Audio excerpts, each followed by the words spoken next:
Alright, so you don't know it, but I just did the whole video and forgot to press record again, but hopefully my guitar is better in tune this time. So let's do a run through again, and this time hopefully I am more clear than I was in the video that was not recorded. Okay, so here we go with Standout. All the pedals have high pass, low pass filters, and what that means is it's a variable frequency cut. So high pass means it's going to pass the highs and cut the lows, and where it starts cutting depends on the frequency that you set it at. Same thing with the low pass, passes lows, cuts highs, depends on the frequency you set it at.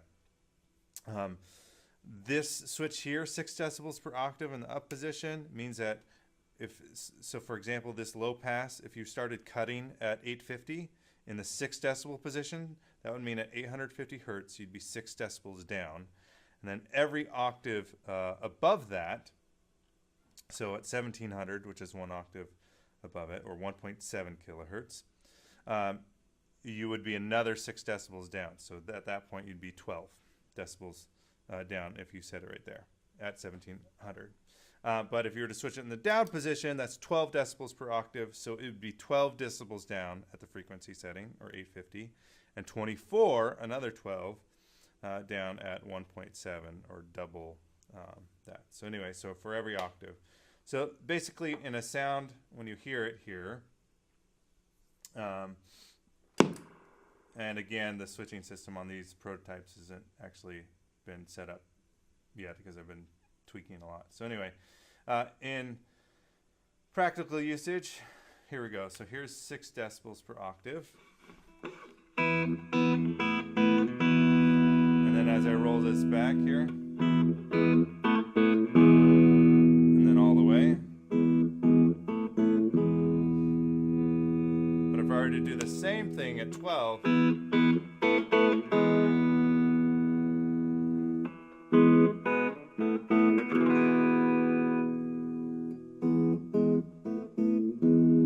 basically it's a much more aggressive cut. It's really easy to hear at this point. So you can hear that it's going to be a more aggressive cut both on the top end and the bottom end at 12. In the Standout you have a dry EQ blend, so if I go all the way to this side, my dry signal, no EQ, go all the way to this side, and it has both filters in the signal.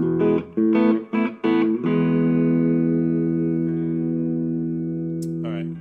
Now, the purpose of the Standout is to let you limit the frequency range, or the primary frequency range of your instrument, whether it's guitar or even bass, or like if you're doing like a lead synth or whatever, any sort of instrument that's an electronic instrument where you want to limit its frequency range so it'll sit well and stand out in the mix without really having to boost its volume. That's what this pedal is designed for. So the idea being, this is my top end limit, this is my bottom end limit, and then I can blend in the dry the dry signal with the EQ if I want to sort of make it more of a natural rather than just a limiting thing, but maybe just a emphasis in a certain frequency rather than a total bandwidth limit. So for example, right now we've got these both straight up.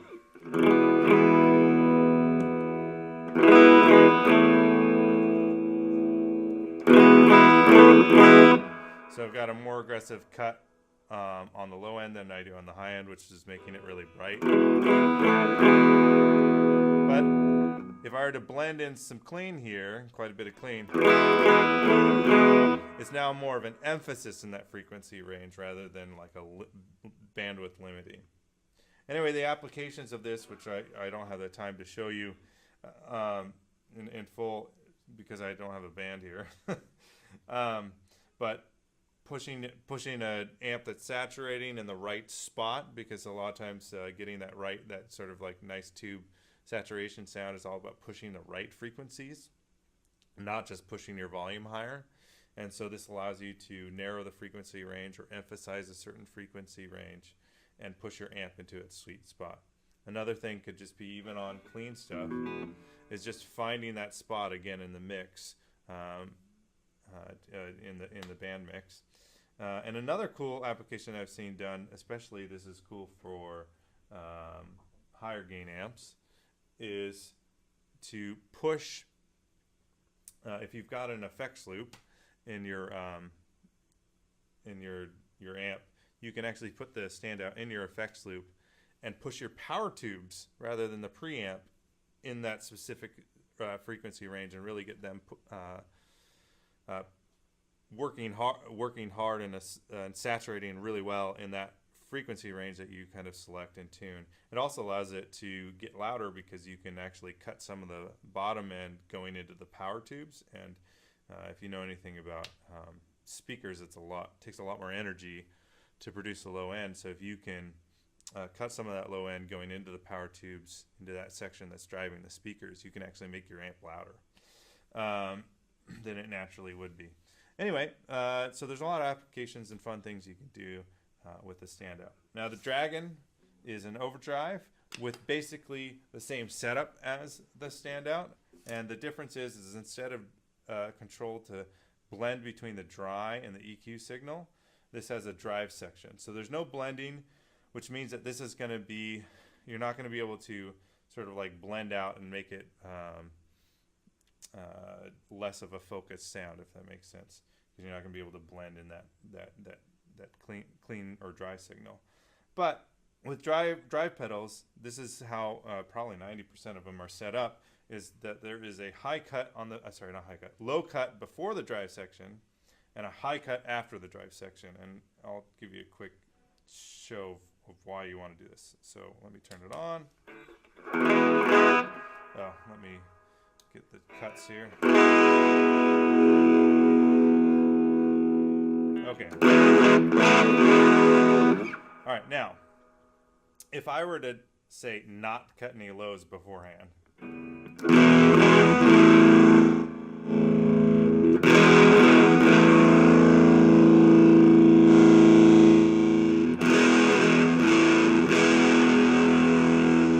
you can see that's just almost like a farty mess.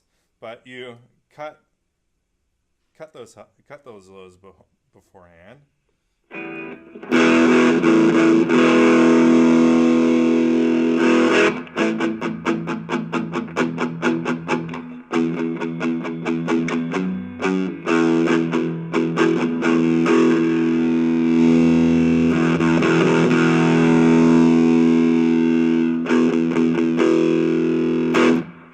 And it allows the bass one, the low end, to be cleaner.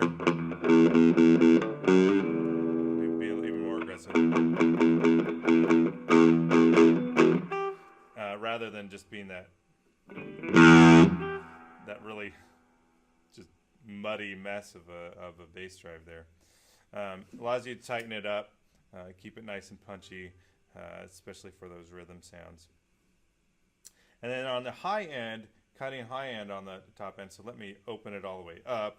You're going to hear quite a bit of fizz here. Let me pull that volume down.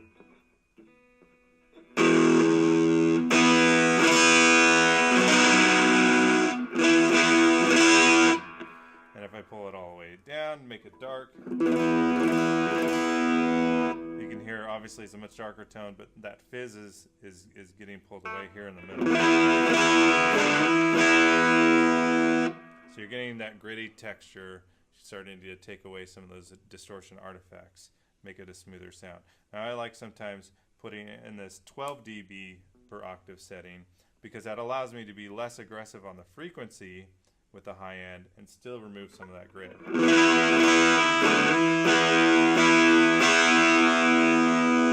So that setting is taking away a decent amount of the grit, but compare it to this frequency setting, there's a lot more grit there, but this still retains a lot of that high end. So I like sometimes using more aggressive cuts and the steeper cuts on bottom and top end. Anyway, that's the Dragon. There's a lot of different kinds of sounds you can make out of it. Stacking it with other pedals is great, but that's just the basic overview. Okay, and then now the Pinball, which I just realized has been on this whole time. Okay, no big deal. It's you know, you've had your baseline for all this other stuff. Okay, let me turn it off. There we go.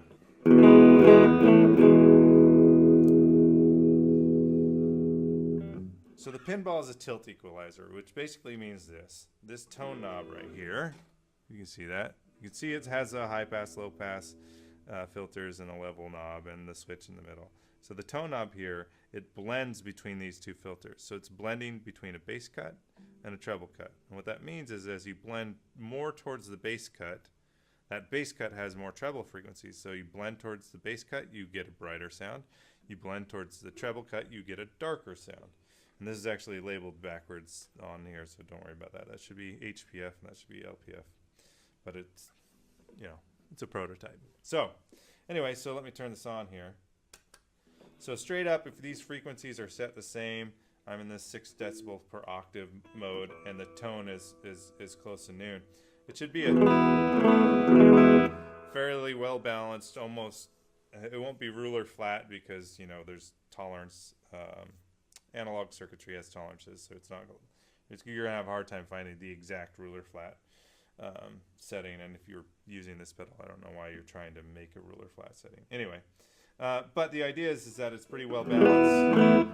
Top and bottom end, if I go this way,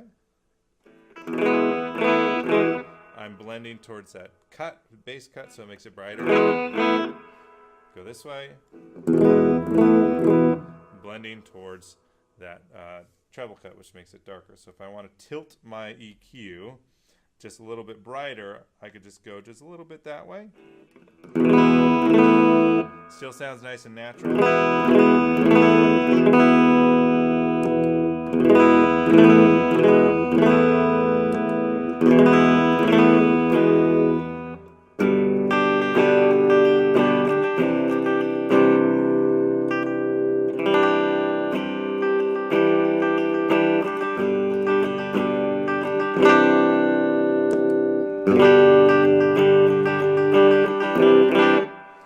So you could like either sound more or less, and you know that's going to be a preference thing. But that second sound, when with it on, if I've got, you know, a bass player and some other things going on, and I'm just trying to find, or I've got a room that's just dark, or I have to face my amp in this weird way that is basically there's a lot of mud coming through in the room or whatever. You might want to just balance your overall key EQ a little bit more towards the top end and bring out that top end. Or if I was in a setting where my guitar amp is facing directly towards the audience for whatever reason, whatever setup you got going on, and man, it's shrill as crazy because its speaker cone is like right in their faces, you know, you might want to balance it more towards the low end.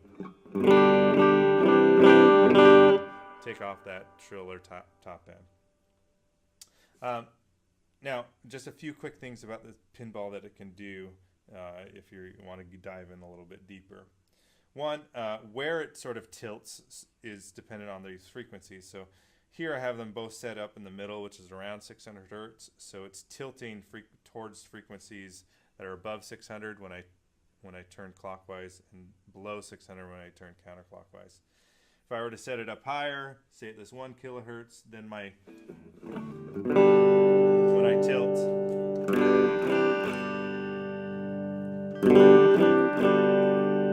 I'm tilting frequencies around that 1 kilohertz point. But what I can do is I can set them not in the same spot. So if I do it like this, I'm not being very aggressive in each cut. Well, now I got a vacuum cleaner going on. All right, awesome. So anyway, in this setting, because I'm not being as aggressive with the high and low cuts, that leaves more mids. So even with it at noon,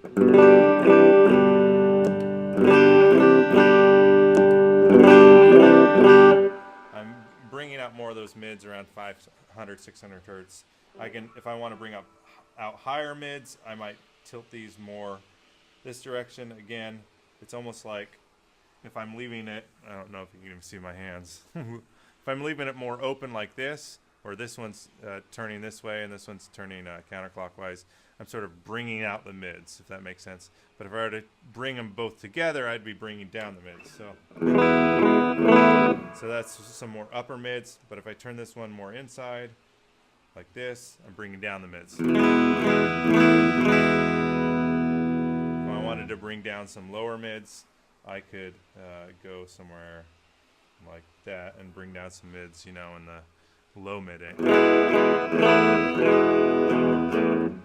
Okay, and that's without tilting the EQ either way. Now this tone knob still tilts the EQ.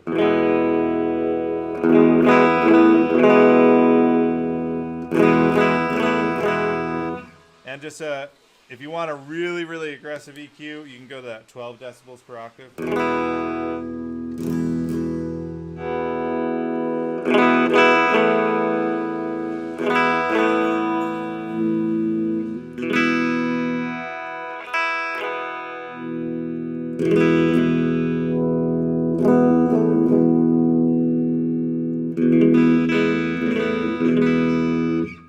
Anyway, so there you go. Those are the 3 pedals. The purpose of the Standout, again, is a frequency bandwidth limiter so that you can kind of find your sweet spot, whether that be in the mix or just with your amp, driving it in a sweet spot. The Dragon is a dynamic overdrive that is basically a traditional pedal overdrive sort of setup, but with control over the low cut and the high cut, so you can tailor it to your instrument and your setup so that it has that nice tight bottom end and a smooth, clear top end, or however you want it to sound.